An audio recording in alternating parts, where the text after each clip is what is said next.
বিধানসভার মধ্যে শুভারম্ভই বলতে হবে।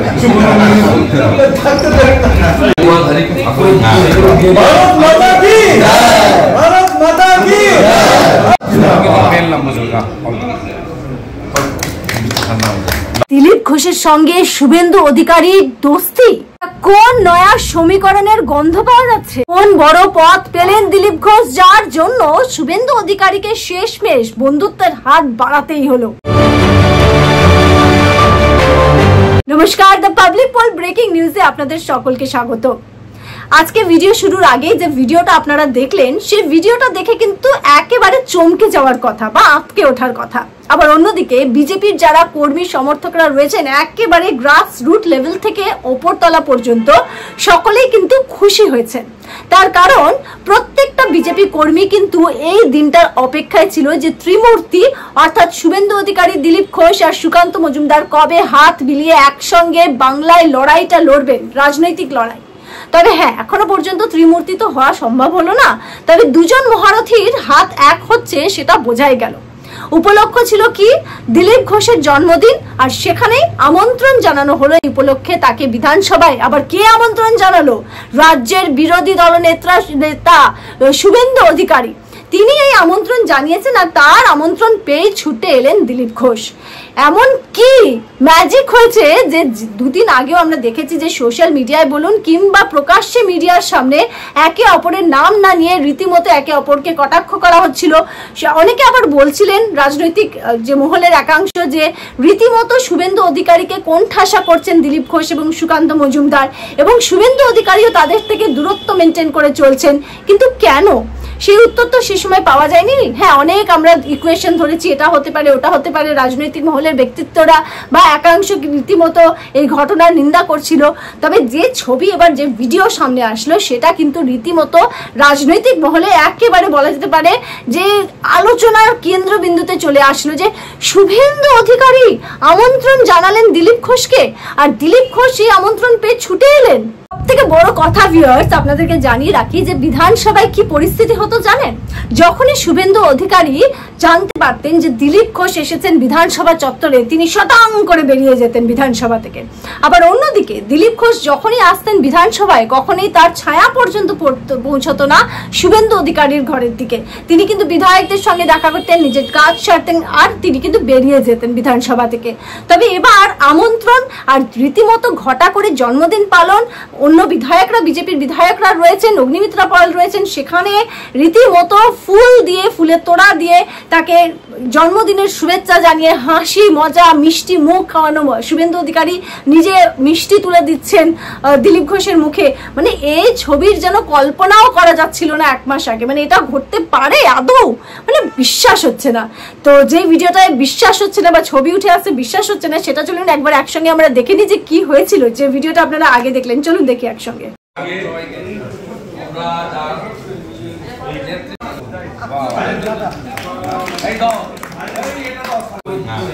भारत माता की जय, भारत माता की जय। भाई पश्चिम बांग्ला वीर संतान जिंदाबाद, जिंदाबाद।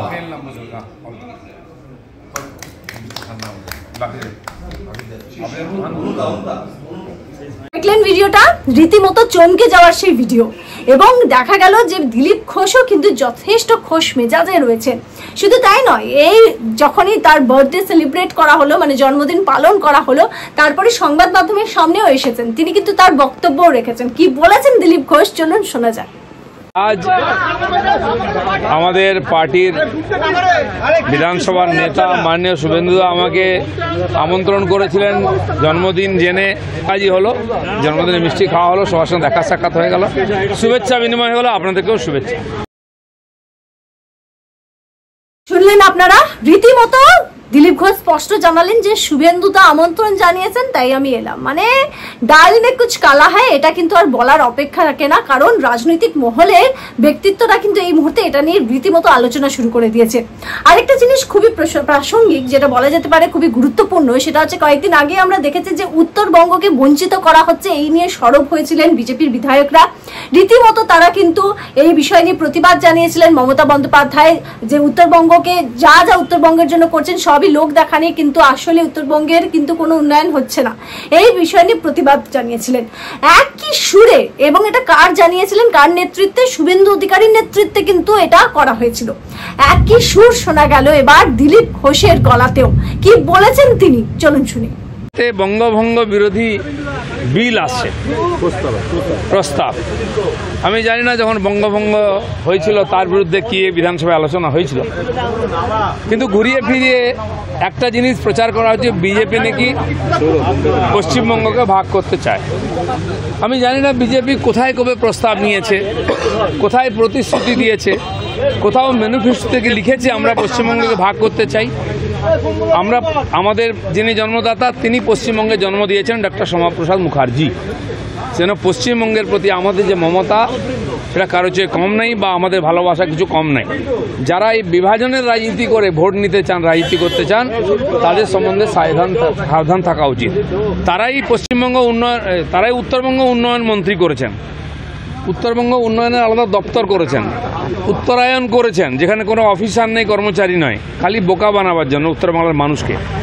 আমাদের রাজ্য সভাপতি মাননীয় সুকান্ত মজুমদার, কেন্দ্রীয় মন্ত্রী, তিনি উন্নয়নের একটা নতুন মডেল বা যোজনা দিয়েছেন সামনে, প্ল্যানিং কি হওয়া উচিত। কারণ তিনি নিজে উত্তরবঙ্গের মানুষ, তার যারা ভোটার তারা উত্তরবঙ্গের, তাদের কিছু আকাঙ্ক্ষা আছে, তারা তাদেরকে বলেন তাদের প্রতিনিধির মাধ্যমে, তিনি প্রতিনিধি হিসাবে একটা আলাদা মডেল দিয়েছেন উত্তর পূর্ব ভারতের সঙ্গে যুক্ত করার জন্য। এই ধরনের বহু মডেল আছে। আপনাদেরকে কেন এই বক্তব্যটা শোনালাম, তার কারণ হচ্ছে শুভেন্দু অধিকারীর নেতৃত্বে বিজেপির যে বিধায়করা যে অভিযোগ বা যে বিষয় নিয়ে প্রোটেস্ট দেখাচ্ছে, যে দাবি তুলছে, সেই একই সুর দেখা যাচ্ছে দিলীপ ঘোষের। মানে উত্তরবঙ্গকে নিয়ে যে একই তাদের মানসিকতা বা উত্তরবঙ্গকে নিয়ে তাদের যে চাহিদা, সেটা একই পথে তারা এগোচ্ছেন, মানে একই তাদের সম্মতি, সেটা কিন্তু স্পষ্ট। আর এক্ষেত্রে আরো একবার আপনাদেরকে মনে করিয়ে দিই যে কয়েকদিন আগেই কিন্তু কেন্দ্রের কাছে উত্তরবঙ্গ নিয়ে অন্য রকম একটা দাবি কিন্তু জানিয়েছিলেন সুকান্ত মজুমদার, সেটা আমরা সকলেই জানি। এবার গোটা বিষয়টা আসছে যে রাজনৈতিক মহল কি মনে করছে। শুভেন্দু অধিকারী দিলীপ ঘোষকে এক ফ্লেভে দেখে রীতিমতো আলোচনা তুঙ্গে, এবং সেখানে দুটো মেনলি জল্পনা উঠে আসছে। কি প্রথম কথা যেটা হচ্ছে যে দিলীপ ঘোষ কি এমন কোনো বড় পদ পেতে চলেছেন যেটা এই মুহূর্তে গুঞ্জন তুঙ্গে, যে তিনি কিন্তু রাজ্য সভাপতি পদে ফিরে আসছেন। সেটা নিয়ে কিন্তু আমাদের ভিডিও রয়েছে, আপনারা গিয়ে দেখতে পারেন দ্য পাবলিক পোল ব্রেকিং নিউজে সেই ভিডিও।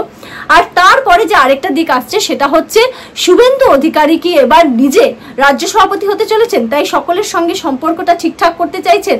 কারণ এলওপির যে পথটা, কারণ আপনারা সবাই জানেন যে বিজেপিতে নিয়ম হচ্ছে যে এক ব্যক্তি এক পথ, সেক্ষেত্রে সুকান্ত মজুমদার তো পথটা ছাড়তেই হচ্ছে। এবং এই মুহূর্তে দিলীপ ঘোষের নাম কিন্তু তুঙ্গে, এক প্রকার মানুষ কিন্তু মুখে মুখে শিলমোহর নিজের পক্ষ থেকে লাগিয়ে দেওয়া হচ্ছে, এবং গুঞ্জন শোনা যাচ্ছে যে কেন্দ্রেরও কিন্তু সেটাই অনেকটা সায় রয়েছে।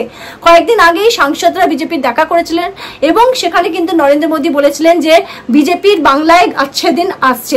তাহলে কি দিলীপ ঘোষের হাত ধরেই সে আচ্ছে দিন, এমনই পরিকল্পনা রয়েছে বিজেপির। এবং সব থেকে গুরুত্বপূর্ণ বিষয় হচ্ছে যদি রাজ্য সভাপতি আবার তাকে করা হয়, যেমনটা এই মুহূর্তে বিজেপির একাধিক কর্মী সমর্থকরা চাইছেন, সেক্ষেত্রে কিন্তু দিলীপ ঘোষ এবং শুভেন্দু অধিকারীকে, কারণ যেহেতু শুভেন্দু অধিকারী এই রাজ্যের বিরোধী দলনেতা, তাদেরকে কিন্তু হাত মিলিয়ে চলতেই হবে। তাহলে হাই কমান্ডের থেকে কি কোনো চাপ রয়েছে যাতে নিজেদের সম্পর্ক তারা ঠিক রাখেন, কোনো বার্তা তারা মানুষকে দিতে চাইছেন? কারণ একটা বিষয় বারবার সকলের মুখে উঠছিল যে বঙ্গ বিজেপির হাল ফেরানোর আগে সবার আগে যারা মেন দায়িত্বে রয়েছেন, যারা মুখ বঙ্গ বিজেপির, তাদের সম্পর্কে এত ফাটল দেখলে মানুষ কিন্তু মুখ ফিরিয়ে নেবে। 2026-এর আগে তাদের এই স্ট্র্যাটেজি যে না আমাদের মধ্যে সবকিছু ঠিক আছে, এই বার্তাই দিতে চেয়েছেন। কারণ দেখুন সুকান্ত মজুমদার কিন্তু দিল্লির দায়িত্বে, কেন্দ্রীয় যে মন্ত্রিত্বের দায়িত্বে, সেই মন্ত্রীর দায়িত্ব পালন করতে তিনি ব্যস্ত। বাংলায় এবার কে? বাংলায় দুটো মুখ আছে, একটা শুভেন্দু অধিকারী, একটা হচ্ছে দিলীপ ঘোষ। তাদের মধ্যে যে সবকিছু ঠিকঠাক রয়েছে, এই বার্তায় কি বিজেপি দিতে চাইছে সাধারণ মানুষকে? আবার একটা দিক উঠে আসছে যে শুভেন্দু অধিকারীকে কি এবার রাজ্য সভাপতির পদের যে দায়িত্ব সেটা নিতে হবে সংগঠনকে মজবুত করতে, সেই কারণেই সবাইকে হাত মেলাচ্ছে। তবে এই মুহূর্তে রাজনৈতিক মহলে যে বেশি করে আলোচনা সেটা হচ্ছে দিলীপ ঘোষই ফিরছেন রাজ্য সভাপতি হিসেবে। সেই কারণেই কিন্তু সমস্ত কিছু এবার তাদেরকে হাত মিলিয়ে চলতে হবে, কারণ মমতা বন্দ্যোপাধ্যায়ের সরকার বা তৃণমূল কংগ্রেসের সঙ্গে বিধানসভার ভেতরে ফাইট করবেন শুভেন্দু অধিকারী, আর ওইদিকে রাজ্য সভাপতির যে পদ যেভাবে দক্ষতার সঙ্গে তিনি সামলেছিলেন 2019-এ তার প্রমাণ পাওয়া গেছে, 2021-এ পাওয়া গেছে। যদিও বা মুকুল রায়ের যারা ঘনিষ্ঠ তারা বলে থাকেন যে সেই সময় যে ফলাফল হয়েছিল তার জন্য কিন্তু তার কারিশমা অনেকটাই ক্রেডিট যেটা যায় সেটা হচ্ছে কারিশমা হচ্ছে মুকুল রায়। কিন্তু অনেকে আবার বলেন যে দিলীপ ঘোষ যেভাবে খেটে সংগঠনটা তৈরি করেছিলেন সেটার কিন্তু কোনো বিকল্প, তার কোনো বিকল্প হতে পারে না, কোনো সাবস্টিটিউট হতেই পারে না। সুতরাং যাই হোক, এখন সিনে মুকুল রায় তো নেই কোনোভাবেই, তো সুতরাং গোটা বিষয়টা একেবারে স্পষ্ট যে দিলীপ ঘোষ এমন কিছু পথ পেতে চলেছেন। এটা হতে পারে ওই কারণে শুভেন্দু অধিকারীর সঙ্গে ইকুয়েশনটা ঠিক করতে হবে, এই চাপও রয়েছে ওপর মহল থেকে, বা শুভেন্দু অধিকারী যে রাজ্য সভাপতির পদ যে ক্ষেত্রে সবাইকে নিয়ে চলতে হবে। কি হয় না হয় সেটার জন্য তো অপেক্ষা থাকবে। আর যাই হোক, সে সমস্ত খবরের আপডেট এবং বিশ্লেষণ আপনারা পেয়ে যাবেন বা পাবলিক পোল ব্রেকিং নিউজে। আর অবশ্যই এটা হচ্ছে জনতার দরবার, তো আপনাদের গুরুত্বপূর্ণ যে কমেন্ট মতামত সেটা আমাদেরকে কমেন্ট করে অবশ্যই জানাবেন, আমরা আপনাদের প্রত্যেকের কমেন্টের কিন্তু উত্তর দেব। আর দেখতে থাকবেন the public pole breaking news. ভালো থাকবেন।